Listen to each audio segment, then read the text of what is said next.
the most amazing memories I have is growing up in Mount Vernon, New York. When we first moved to New York, I remember as a kid, we had a small couch. It was a red couch.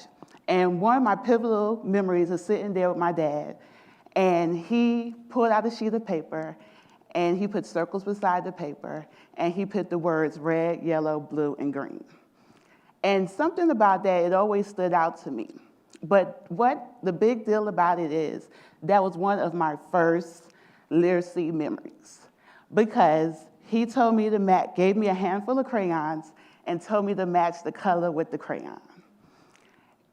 Little did I know, on that couch, that was the beginning of my literacy journey. My next memory is watching my mom.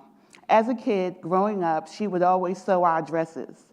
So I would sit there with her, reading the patterns and learning how to read at the same time. Literacy is very important to me because at the end of the day, it is the building block to civilization. It's the building block to what we can do and what we can achieve. Especially in rural areas where marginalized communities, sometimes children do not always have all the access to literacy. So I understand that I saw the barriers when I was a child, and I decided we need more equity in literacy. So at the end of the day, children need to see themselves in the books that they read.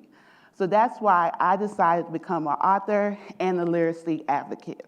So let's take it back and think about some people that at one point maybe did not have the option to read or the option to literacy. When we think about Frederick Douglass, he actually was an enslaved man.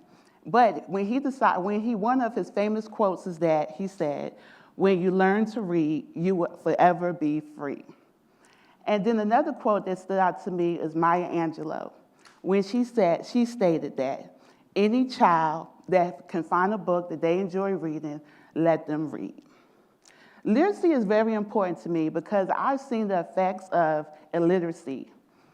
For one of my uncles was illiterate, but at the end of the day, he was able to buy properties and he was able to take care of his family with sheer willpower. Growing up in a rural town in eastern North Carolina, we had to battle different things such as underfunded schools and other barriers. One of the things that we dealt with was that every year when the state report card came out and when it came time to look at the standardized tests, we was always at the last 10%. But at the end of the day, imagine the stress that children would have to deal with when they're knowing that they are possibly one of the statistics. In 2000, my Quiz Bowl team, we decided that we was not going to be a statistics. So eight of us children, we was on the Quiz Bowl team, and that was the battle of the books. And our school never won the Quiz Bowl. So we decided that we're going to put our heads together, we're going to study, we're going to read. We read all the books we can read. We held all the facts we can hold all together in our brains. And guess what? After 13 years of never winning the Quiz Bowl, our team won the Quiz Bowl. When the newspaper article came out, they called us the Weldon Wonderkins. But at the end of the day, it shouldn't take all of that type of stress for children to feel that. But we overcame. The National Health Administration said that if a child parent works on their literacy, they'll be able to sit with their children and teach them and read with them. Literacy is not just about reading, it's not just about writing, but it's about being inclusive. And my goal is for us to believe in equity. And sometimes because someone's not from a certain part of town or a certain area, they may not understand.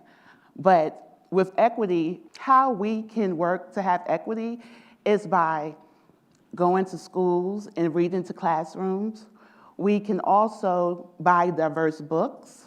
We can also share diverse stories.